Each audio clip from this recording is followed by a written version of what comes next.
Tág amach chuirde tá fáilte robisteach go dtí an chéad seminar an semester seo agus tá ablíonn fé bhaise bhil goim ablíonn fé bhaisiíomh go léir. Roin inniuh an chéad chaint ar an líana ná an Dr. Matthew Knight agus beag an chaint seo as béirle mar lumis riafast. So you're very welcome, Matthew, today. Dr. Matthew Knight is an associate librarian and affiliate faculty member of the history department at the University of South Florida. He received his PhD just last year from Harvard University, so congratulations, Matthew, for that.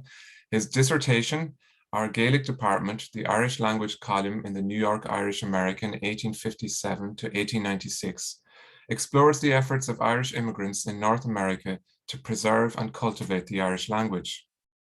His published works also focus on the propagation of the Irish language in America in the 19th century, most recently in the 2020 tribute to Kenneth Nielsen, forming an army of vindication, the Irish Echo and the Irish language revival in America. And that was in the book In North American Gaels, Speech, Story and Song in the Diaspora, edited by Aidan Doyle and Natasha Sumner.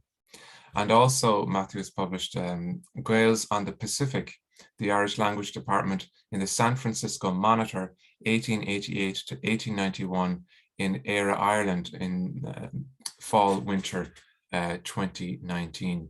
Mar sin fear an fáilte bhuarót, Matthew. Thanks very much for accepting this today. It's early in the morning there. So we're very grateful to you for being willing to do this, and I know you have a day's work to do after this, so thanks very much, Matthew. No problem at all. Thank you. I'm very grateful to have the opportunity to speak to you today, and I hope it will be a nice companion piece to Natasha Sumner's wonderful talk last semester on the Irish language in New England. My research into our Gaelic department really began with a comment by the late Ken Nielsen that the New York Irish American newspaper had been neglected in the scholarship of the Irish language in America. And so for my dissertation, I hunted down dozens, maybe dozens and dozens of microfilm reels and painstakingly went through the Irish American page by page. But after collecting nearly 1,500 poetic submissions alone to the newspaper's Irish column, of which more than 70% weren't indexed anywhere, I realized that Ken Nielsen was correct, that the newspaper had a treasure trove of Irish material for researchers. And I do wish I had the opportunity to thank him for sending me down this path. Anyway, to begin, on the 25th of July, 1857, the New York Irish American newspaper introduced our Gaelic department, the world's first weekly column printed in the Irish language. For nearly 40 cumulative years, our Gaelic department provided a public forum for readers in America and Ireland to discuss issues of Irish language, nationalism, and politics. Further, as Fiona Lyons and Regina Holotoin have noted, the Irish lessons, poetry, folklore, and commentary included in these columns helped to strengthen the bond between home and immigrant communities by facilitating the development of a transatlantic Irish identity. The success of our Gaelic department encouraged the creation of similar Irish language columns and bilingual journals in the United States and Ireland, supported the growing number of Philo-Celtic and Gaelic societies across the United States, inspired students to become teachers, poets, and advanced scholars, and offered a shared space for readers to contribute material in the Irish language. From the outset, our Gaelic department provided the equivalent of a 6-page booklet each month, which was an impressive amount of Irish material available for readers, given the relative dearth of printed Irish material at the time, especially in the United States. And while pride of first place is usually given to Michael Logan's Irish class founded in Brooklyn in 1873, it was in 1857 that Cornelius O'Mahony from Milwaukee, Wisconsin, wrote to our Gaelic department announcing a class of 14 had been established in a city, thanks to the material printed in the paper each week. The present paper will focus on 2 individuals who represent 3 areas where I feel that my research into the Irish American newspaper helps advance the scholarship in the field. First, I've assembled a full index of the first lines of poetry published in our Gaelic department from 1857 to 1910, about 106 pages worth, as well as a selected index of prose submissions, including original material and many hitherto unpublished transcriptions from manuscripts brought to America with Irish immigrants. While our Gaelic department featured the poetry and prose submission from known supporters of the cultivation of Irish like Douglas Hyde, Thomas O'Neill Russell, and Michael Logan, the column also gave voice to other important contributors who've been left in the margins of the historiography.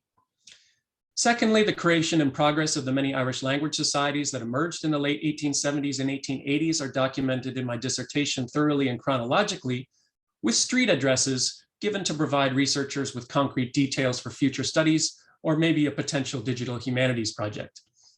Here I need to thank Fiona Lyons. We shared many resources throughout our dissertation writing process, and I think significantly shortened the road for both of us.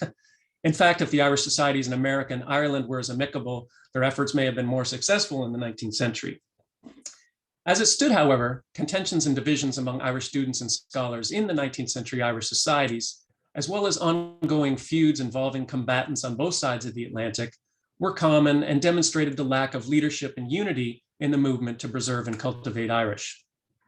Our Gaelic department often became the venue for the airing of grievances, and the two individuals we'll look at today were right in the thick of it. And finally, a timeline becomes established that resets the scholarly record to show how many developments in the Irish language movement in America really began in the pages of the Irish American, and not as many have attested to on Gael or other periodicals published decades later. From the printed libretto of the first theater-based production in Irish, An Bard Gus an Fo, to the introduction of Irish versions of the Star-Spangled Banner, La Marseillaise, the Declaration of Independence, Emmet's Speech from the Dock, and even My Country 'Tis of Thee, among other novel interpretations. The column was a real showcase for innovation in Irish. One poet in particular, whom I don't have ample time to discuss today, Donegal-born Pádraic O'Byrne, published the majority of his verse in our Gaelic department, more than 70 poems, of which many are unacknowledged elsewhere. His three biographers to date have just not been able to establish the chronology of his poetic output, and that task has now been accomplished, and a new and complete biography of the man who was known as the New York Shanahy is needed. So while I'll focus mainly on its later years today, just a few brief notes about the early years of our Gaelic department. When it was first issued, its editors, native speakers John O'Mahony and Michael Duthany, prioritized the preservation of endangered Irish manuscripts, offering scholarly commentary on their lasting value, and they were just as eager to salvage the manuscripts carried by immigrants from Ireland as they were to explicate the ancient literature found within. But this antiquarian approach had its drawbacks, given that our Gaelic department's focus on traditional material was not always reflective of its diverse audience. Many readers preferred that the column attempt the revitalization of Irish as a communal language, rather than focus on the preservation of its more ancient features, a common issue with Irish journals, as Ahulatoin has noted. The editors did begin to publish the alphabet and its corresponding sounds and qualities, with detailed pronunciation guides at the conclusion of each column, but still look to rescue literary treasures from oblivion and make them known to the general reader. So much of our ancient literature, the editors noted, lives in some continental library with none to interpret it save the spiders. The occasional piece of original Irish immigrant poetry also graced the pages in the early years, as you can see here on this slide, coupled with effusive praise of Cúndún by O'Mahony. Though its mission was questioned by some readers, our Gaelic department's example led the Dublin nation to provide Irish language material in 1858, and soon transatlantic debates over literary standards and the Roman versus Gaelic font of type began. Readers like Donegal-born Father Thomas O'Boyle from Canada West criticized the Irish used in our Gaelic department, but reserved even sharper words for its Dublin counterpart. Many, like O'Boyle, seem to acknowledge the need for a standardized Irish for students and scholars, but like others who came after, they believed it should be their Irish that set that standard. Regarding a call from a Belfast reader to utilize the Roman font of type instead of the Gaelic type, the Irish American had no such plans. For them, the Gaelic font, as Brian O'Connor has noted, represented a distinguishable marker of Irish identity and culture, and served as both a symbol of a glorious past and a hope for the future. This minor exchange did nothing to solve the font dilemma, of course. The debate over whether Irish publications should utilize the Gaelic font, the Roman font, or a combination of both would continue for decades in the pages of the Irish and Irish American press. It does appear, however, that this debate began nearly 2 decades before scholars have placed its origin and in the pages of the Irish American in 1858. This first iteration of our Gaelic department demonstrated that many Irish in America wanted to be treated as an equal participant in the language movement, and not as simply a source of financial support for causes back in Ireland. After all, the Irish in North America were no less Irish than those at home, and they were merely separated by distance, and ethnic solidarity transcended all physical and psychological boundaries. This spirit was embraced by former editor of our Gaelic department, William Russell, in 1885, who coined the term Éire for the Irish nation in America, an epithet adopted by many in the movement thereafter. The first phase in the history of the Gaelic department came to a rather inauspicious end in the middle of the Civil War, and efforts to revive the column again between 1869 and 1871 by the aforementioned William Russell similarly failed. But by 1878, our Gaelic department had recognized the diversity of readership and disparity in language ability, and it printed Irish lessons alongside submissions of poetry and manuscript transcriptions, with themselves lay above letters supporting the cause of cultivating Irish. As proficiency in Irish grew among students, easy lessons gave way to more advanced poetry and prose. But at the same time, correspondence grew more divisive. Personal attacks became more common, as did accusations of provincialisms taught in the Irish schools. So today I'd like to introduce two major contributors to our Gaelic department, leaders in the Irish schools and champions of the movement to cultivate the Irish in America, Captain Thomas Norris and Daniel Magner, whose stories help illustrate the various factors involved. Thomas David Norris was born near Killarney, County Kerry in 1827 and emigrated to New York in 1851. Shortly after his arrival, Norris enlisted in the 9th New York Regiment of Irish Volunteers, the first Irish-American military company recognized by the state of New York. Although this regiment was organized to agitate for a future revolution in Ireland, Norris and other immigrants, like the original editors of our Gaelic department, O'Mahony and Doheny, had more than just physical force nationalism on their minds. In 1859, Norris joined the fledgling New York branch of the Dublin Oceanic Society, whose main objects were to fund the Dublin Parent Society and promote the study of Irish language literature. The New York branch had a membership of more than 60 individuals, and although it was primarily a literary organization, at least 10 were sworn members of the Fenian Brotherhood. This society, composed mainly of native speakers of Irish, started what was likely the first organized Irish language class in New York City, with O'Mahony offering commentary and anecdotes from his own collection of unpublished Irish manuscripts and from the pages of our Gaelic department at bi-weekly meetings. Any progress made towards the cultivation of Irish language and its literature was soon halted, however, as the onset of the Civil War caused the New York Oceanic Society to disband, and Captain Norris marched with the 69th Regiment to the defense of Washington and the Union. During the war, Norris was promoted to the rank of captain for gallantry in the field and twice severely wounded in action. After recovering from his wounds and taking up work as a storekeeper, Norris returned to his Irish language pursuits, assisting in the formation of the New York Philo-Celtic Society in Manhattan's Bowery neighborhood in 1878. The first Philo-Celtic Society was founded in Boston in April 73, and Brooklyn followed suit in February 1876. Norris was elected corresponding secretary of the society, contributing colorful weekly reports to our Gaelic department that served as effective propaganda to increase membership, but also encouraged other readers to found local Irish classes of their own. In fact, 1878 was a busy year for the study and cultivation of Irish in America, with membership reports from nascent Irish schools showing impressive numbers. For example, the first meeting of the 11th Avenue School in Manhattan had filled a 350 capacity hall, with hundreds being turned away at the door, while many remained in the avenue despite the rain, just awaiting an opportunity to gain admission. At the same time as Captain Norris joined the New York Philo-Celtic Society at the Bowery in 1878, Daniel Magner joined the Fort Washington branch at 185th Street in Manhattan. A native speaker of Irish from Fermoy County, Cork, Magner became interested in the grammar of the language at a young age when he found an old manuscript in a neighbor's home. Although his family had hopes he'd become a priest, he instead resisted and sought his fortune overseas.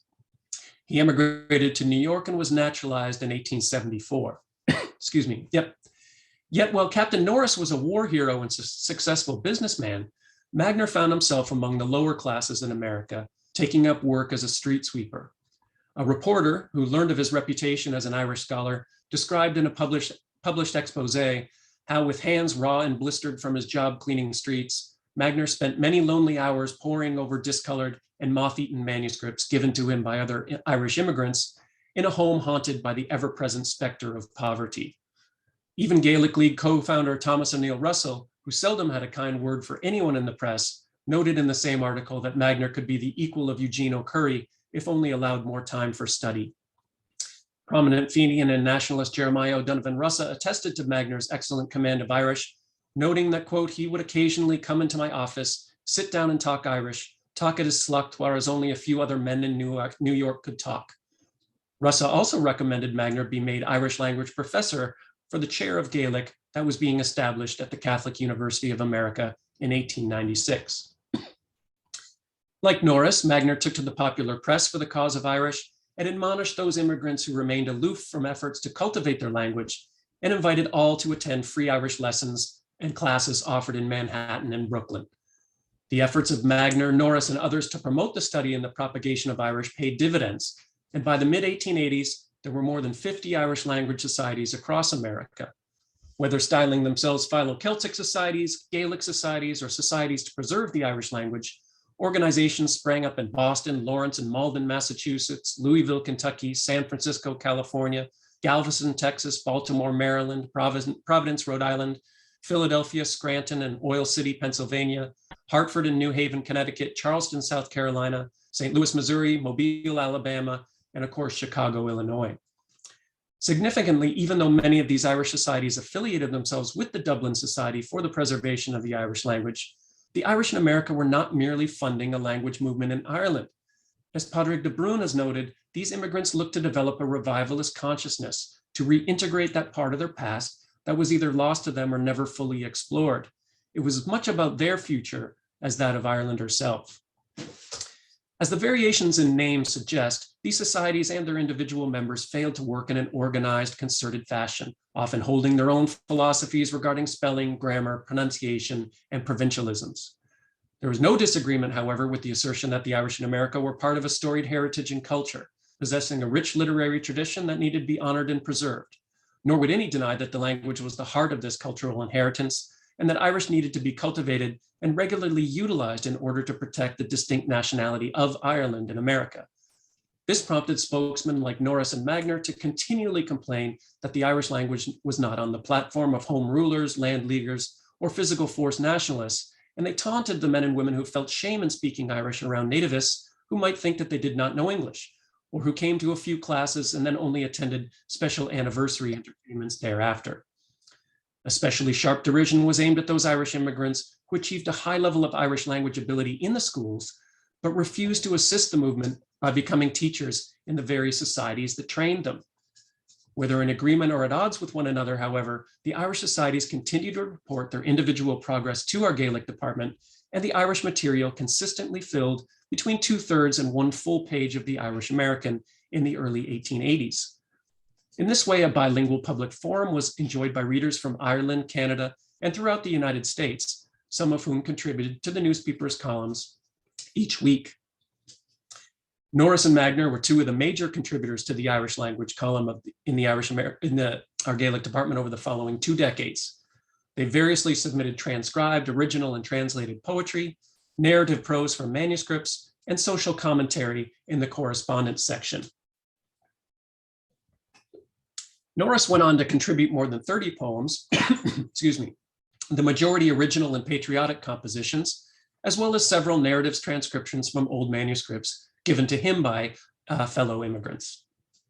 He was also active in promulgating the Irish language nationally. He delivered a congratulatory address presented to Grover Cleveland in the White House the day after his inauguration on the 5th of March, 1885, and later offered an Irish poem celebrating the president's marriage in 1886. For his part, between 1880 and 1894, Magner contributed 15 Irish poems and 23 narrative transcriptions from manuscripts. These prose selections were considerable, however, and took up more than 115 columns over as many weeks in our Gaelic department. Though many of the manuscripts utilized by Magner have been identified, others are unknown, and determining the source of some of these transcriptions is a potential project.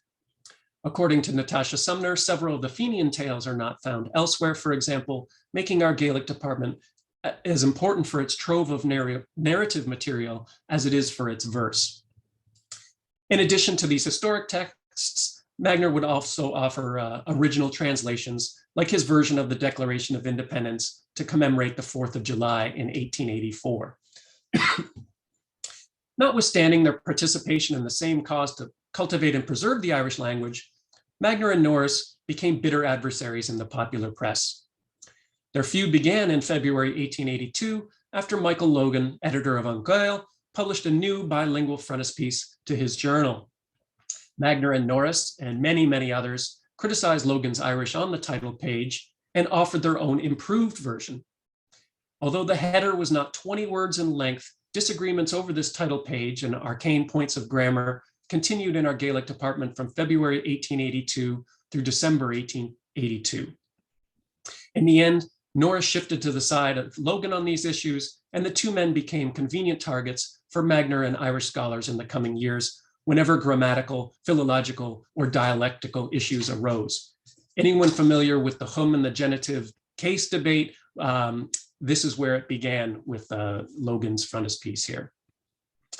As trite as the underlying issues might seem, poetic contentions soon became commonplace in the pages of the Irish American, as students and advocates of the language joined a growing list of readers contributing original verse, often under pseudonyms, to a Gaelic department in response to the work or opinion of others.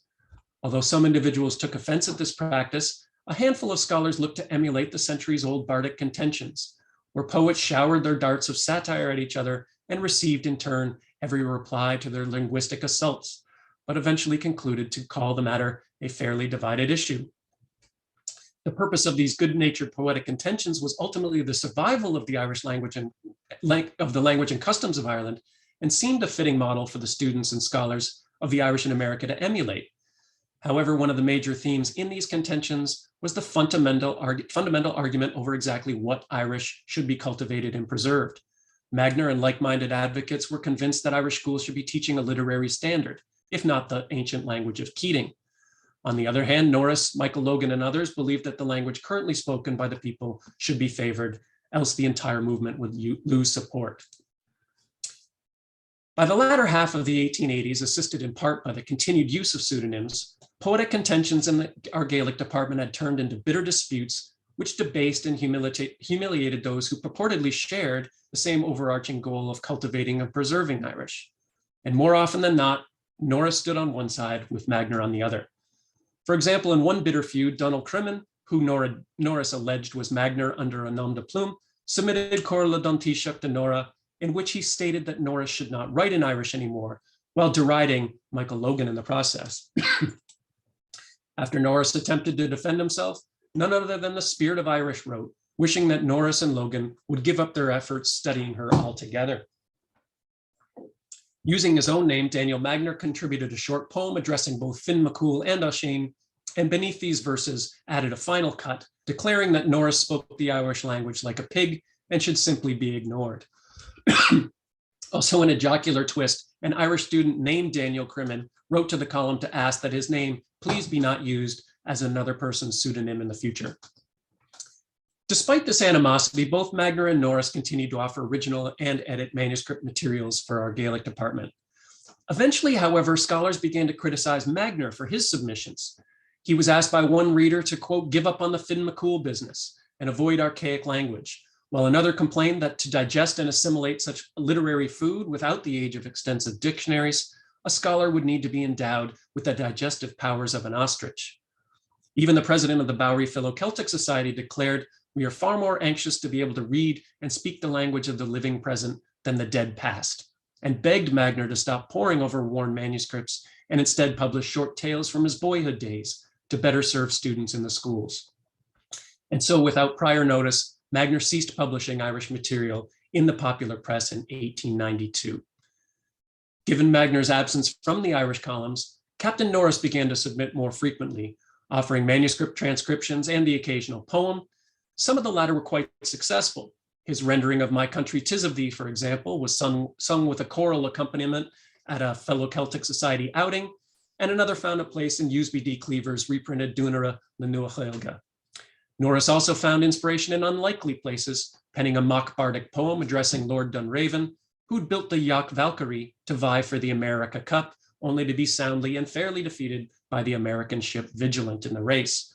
Another touching poetic departure for Norris was the elegy he wrote for a pet blackbird that a student had brought over from Ireland. Norris soon assumed a more solemn and historically significant designation, becoming the unofficial eulogist for many leaders of the Irish language movement in Ireland and America. After the death of Usby Cleaver in November 1894, Norris penned his elegy, yet referenced a severe accident which delayed its composition. This was in fact an attack of apoplexy from which he never fully recovered. After suffering a second stroke in December 1897, Norris visited a priest who asked what caused it. He told him, "The doctor said I had overtaxed my brain, for besides the duties and labors of life, I've spent every moment I could trying to do something towards the resuscitation of my native language, the Irish."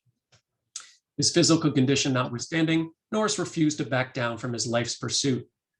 When Daniel Magner passed away in April 1898, it was noted by the Gaelic Society president that an abler Gaelic scholar had never been laid to rest in American earth, and he did not think that he is superior on the other side of the Atlantic. O'Donovan Russell lamented, "I am sorry I can never speak to him again, but a more serious sorrow to me abides in the thought that some thoughts and words of Irish that he may have had are dead in the grave with him." Norris forgave old wounds and dutifully penned an elegy for Magner, bemoaning the havoc that death has been making on the cause of our dear native Irish language. Norris continued his solemn duties with lines on the death of Michael J. Logan in February 1899, and noting that it looks as if the fate is against the cause of the dear old tongue, Norris composed a memorial verse for Eugene O'Growney months later. This was to be his final contribution to the cause of the cultivation of Irish. On 20th of January 1900, the Gaelic Society noted the death of Captain Norris removes from our ranks one of the oldest and most earnest of the Gaelic workers. And the New York Philo-Celtic Society dispensed with the entertainments of the pleasant hour long enough to mention that he was an old and staunch supporter of our society in times when it was not as flourishing as it is today, and when those who advocated the Irish language were looking on as mere enthusiasts who were doomed to disappointment and failure.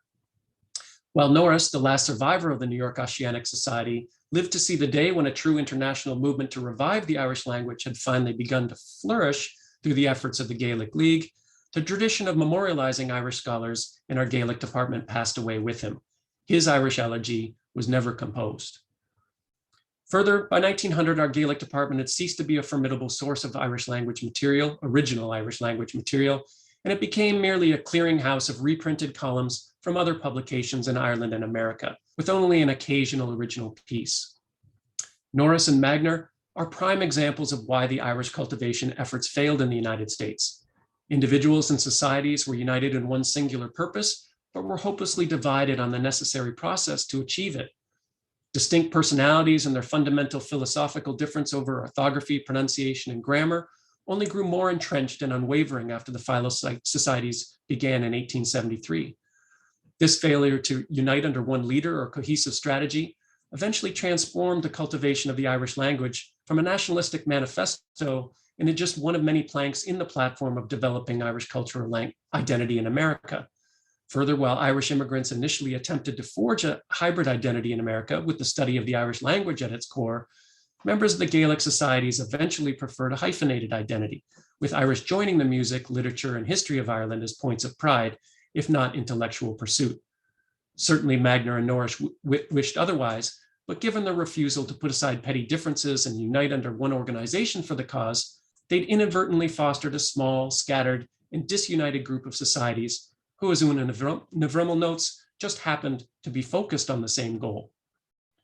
Still, the virtual absence of personalities like Norris and Magner in the historiography reveals a systemic underestimation of the role of the Irish in America in what was to become known as the Gaelic Revival, and deserves a correction. Their influence on the movement to cultivate Irish on both sides of the Atlantic was significant, and the tendency to begin studies of the revival with Douglas Hyde and the formation of the Gaelic League not only demeans the legacy of men like Norris and Magner and the importance of our Gaelic department, but obscures the importance of the Irish language to the Irish in America. They not only preceded the formation of the Gaelic League by decades, but greatly influenced his philosophy and platform. Even co-founder Eugene O'Growney freely admitted that, quote, the League has simply adopted the methods of the American societies. It cannot be overstated how difficult life was for many Irish immigrants to the United States after the famine in particular. The powerful forces of anti-immigrant nativism and anti-Catholic discrimination were widespread and exerted brutal suppression on the daily lives and livelihood of Irish expatriates. Debasing the Irish for their poverty, their religion, their language, and their many imagined social and intellectual deficiencies became normalized in American society. Championing the inherent value of their native tongue, and in turn the worthiness of the history and culture it preserved, was a psychological lifeline for men like Magner and Norris. The story of the Irish in America and of Irish in America speaks to the universal struggle for identity that represents a common thread of the immigrant experience. And if the loss of one's native tongue is, as Thomas Davis lamented, a chain on the soul, who should wonder that tired and blistered hands that swept streets each day should struggle at night and strive to set it free. Thank you so much.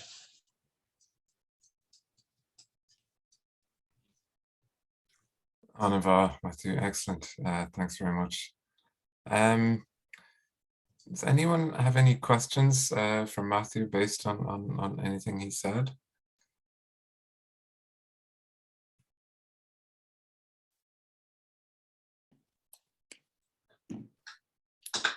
Hi, I have a question. Matthew, you mentioned me as well, but I want to definitely say thank you very much. You gave me a lot of material as well. So it wasn't just me, it was very much you helped me as well, which is great to see kind of that, I suppose, the community of academic scholars as well, that we managed to do that.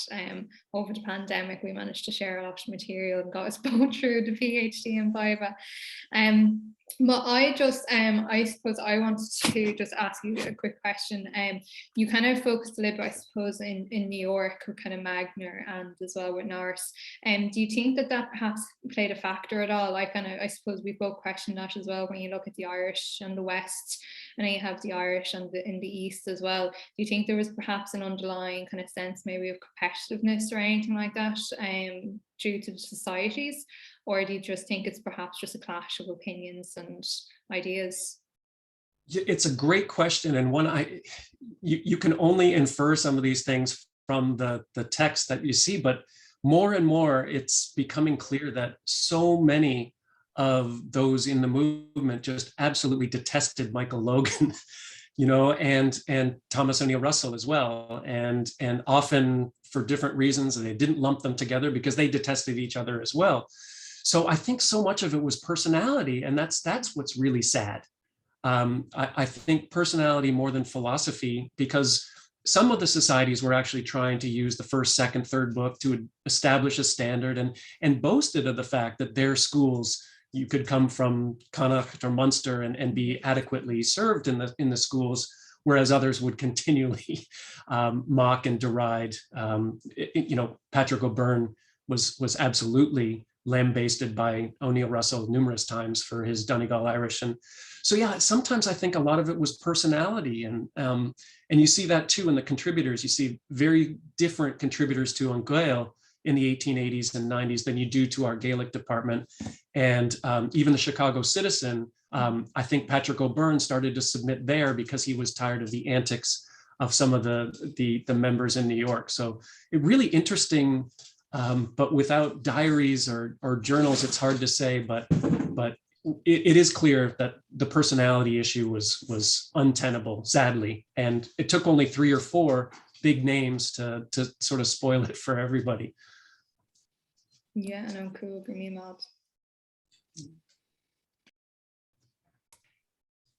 Thanks very much, Cormac, Fiona. Any other questions for Matthew?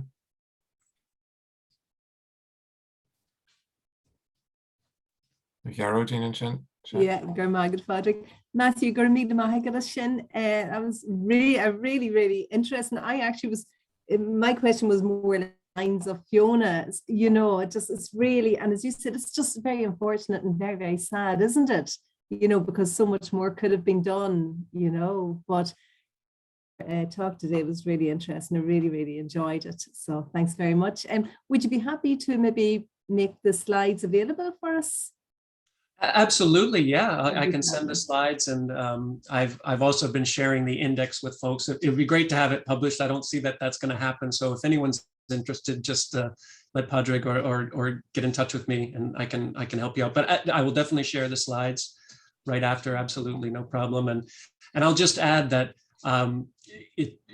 it's probably obvious, even though I didn't focus on him too much, I have a real soft spot for Pádraic O'Byrne, and he tried in prose and in letters to try to get people to stop the nonsense, you know, and he would write to An Gael and he'd write to our Gaelic department, but it got so bad he had to use a pseudonym when he would parry with O'Neill Russell, because he didn't want his name absolutely disparaged. So he really tried, you know, and just no one was having it. It was much more fun to write these verses that skewered your fellow across the Hudson than just get along. Okay. And just I have a quick question for you, Matthew. Just thinking of Magner and what you said about him. Does he, so if I understand you correctly, he doesn't say very much about his sources, whether they're oral or manuscript, does he? He doesn't, but most of his material is said to come from ancient manuscripts, but he only says he got a couple from Joe Crimmins, and those manuscripts are in the University of Wisconsin. And Nielsen wrote an article sort of documenting those, and Buttimer catalogs those as well. Oh, yeah. But there's still some that we don't know. They likely, hopefully, were repatriated, and just the connection hasn't been made that those were the manuscripts that Magner used. But I mean, even Norris's manuscripts that he got from a man they called the Patriarch, David O'Keefe, few have been repatriated in the Ferreter manuscripts at UCD, but others still seem to be missing. So it all depends. Did widows sell them, or did they just get left in an attic somewhere? So I think that there's some significant finds to be had, especially with Magner's materials, because as Natasha had said, she had never seen some of these Fenian tales elsewhere, those versions. So it's, you know, the Irish American, it was worth digging through that many pages for some things that have just never been brought to light. That's fascinating, yeah. Thanks, Matthew. Will ein stelle again denne? Or Matthew Marshin? No one mitch take chun críche.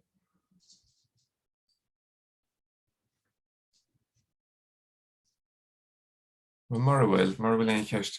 I don't think there's any further questions, Matthew.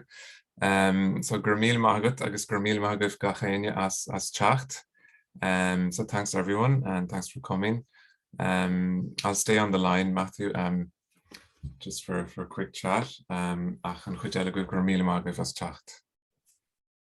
Gurmil Magad, Matthew.